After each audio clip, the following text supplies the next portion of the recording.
Kwanza nataka nianze na hiyo mada ya William Samoei kwenda chini kutoa pesa. Mimi nataka niwaambie kitu moja. William Samoei tu tumemzoea kuchukua pesa. Hata kuna last year ishika alienda kachukua, ilikuwa around 40 billion. Ilikuwa 41. Hii pesa wakaenda wakapatia Raila, akaenda akafanya nayo campaign, Addis Ababa akaanguka nayo. Tuone ni benefit na hiyo pesa. Wakatukujia hapa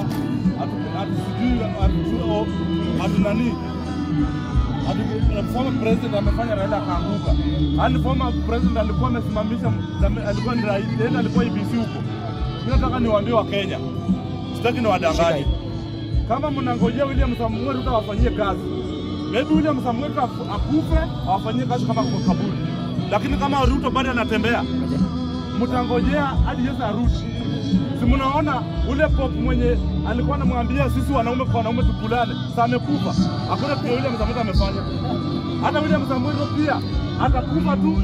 Hakuna kitakawacha hapa Kenya. Kitakawacha kama nyinyi mko maskini. Ile ulikuwa nayo utabaki umebaki bure. Hiyo pesa naenda kukopa. Bado tu wao wenye kwa serikali hii, wale wenye walidendia kwa serikali yake wanaenda kubenefit. Kwa sababu unajua ule mzee wenu pia anaenda kuchukua share yake hapo. Si ndugu yake ameandamana na yeye. Akienda huko kuchukua pesa. Si ndugu yake juzi karibu juu atoe maneno kwa ndege akianguka. So ameenda kuchukua pesa. Which means tulisikia kwa matanga kusema wanataka share yake. Ati unapata mtu kama Buru anaenda kuomba share kwa matanga. Na amekuwa senator. Sasa around 3 years. Oburu alikuwa minister. Kutoka hiyo wakati yote kwa aombangi. Mimi nataka niwaambie jamii wa Jaluo tufungue macho. Sisi ndo tumelala sana.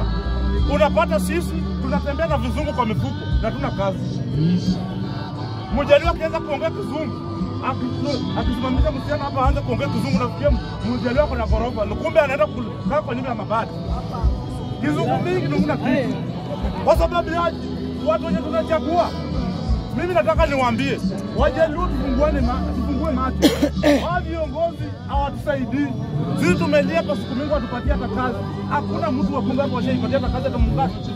Unataka kusema hapa bunge mzima hakuna mwenye anajisoma. Kuna wenye wako na madigiri hapa. Kuna wenye wanaongea kizungu hata kushinda wao wenye wako kwa hizo vitu. Mimi nataka niwaambie ile pesa kikuja. Sisi ndio tutahangaika tukilipa hiyo pesa. Lakini hakuna kitu cha benefit nayo. Mimi nataka niwaambie wa Kenya, tufungue macho. Watu nasikia wameleta mada ya watu Mount Kenya. Ukweli, tusimame ukweli. Mtu wa Mount ukiangalia uongozi yote. Ukiangalia 2027 Raila aliungana na Kibaki wakachukua. Ukiangalia 2013 tuwatusu kwa bado nilikuwa bado mdogo si baada ya kushindwa anasema ameshinda. Uhuru alishikana na nani? Na huyu mwenye tuko naye hapa sasa, huyu mwenye anaangaisha huyu. So alichukua 2022 Kikuyu bado waliungana na Mkale wakachukua. Which means ukitaka kuchukua uongozi lazima Kikuyu akuwe ndani. Na mimi nataka niambie Kikuyu raundi hii, hata kama mtakuwa ndani, raundi hata nyinyi msikuwe president. Muachie kabila nyingine pia iongoze.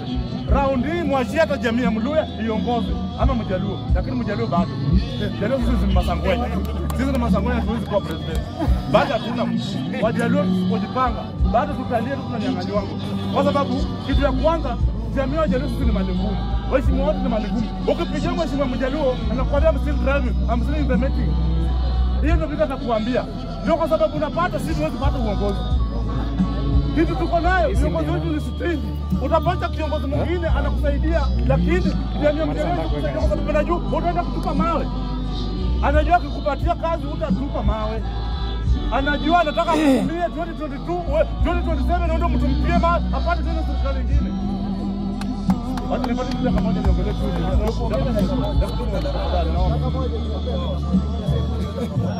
Umesema Pangale Muluya. Mimi nataka kusema hivi. Nataka niambie mtu mwenye anapinga anatembea. Mudavadi alikuwa tu. Mwenye ana akili aenda kai Uganda huko na Museveni. Akishaka na Museveni amekaa huko, anajua Uganda arudi Kenya. Sisi tunajua anatembea saa hii na anatetea Wakenya. Wao viongozi wote wamenyamaza. Anatembea hata anaongea, anatembea anapigwa vita akitetea Wakenya. Mimi nataka niambie anatembea. Unajua mimi nimelelewa Uluyani. Kitu mjuangi, wao Waluya walikuwa wamedanganya na huyu mzee. Sasa Waluya saa hii Waluya wamezaliwa saa hii wamekuwa wajanja. Sasa hii Waluya sasa hizi sasa Waluya wameamua kufungua akili, wanafuata watu wao. Waluya wamekaa kwa giza miaka nenda miaka rudi. Sasa waliamua watafuata anatembea. Unajua ODM ilikuwa imeingia Uluyani. Ikaamua kuoa Waluya. Sasa waamua raundi Waluya walikuja kuona kumbe tunafuatanga huyu mzee kila siku. Sisi wakati wanaenda kwa Raila anaenda kwa serikali, Waluya wanabaki peke yao. Aendi na Waluya. Waluya wanabaki peke yao. Ndio kwa sababu Waluya wamekuja kuchanuka akapata sasa raundi hawezi kufuata huyo mzee, wanafuata anatembea. Sasa anatembea huyu litairiwa. Na najua Mluya anatairiwa saa 9 usiku. Kama amesimama hivi. Mluya anayegongi hata dawa. Mluya litairiwa. Anatembea huyu mtu litairiwa. Najua wewe ni mwanaume. Usiogope hawa wanaume. Sisi tuko nyuma yako. Kama ni mbaya ni mbaya. Sisi tunataka tuende ule mchaguzi 2027. Aido uwe Kenya mzima, ubaki na Sharika Ruto na Raila wako na watu wengine, lakini tutaamua 2027 unaenda nyumbani na grupu yako yote. Bwana, hivyo tumeongea bwana. Wewe.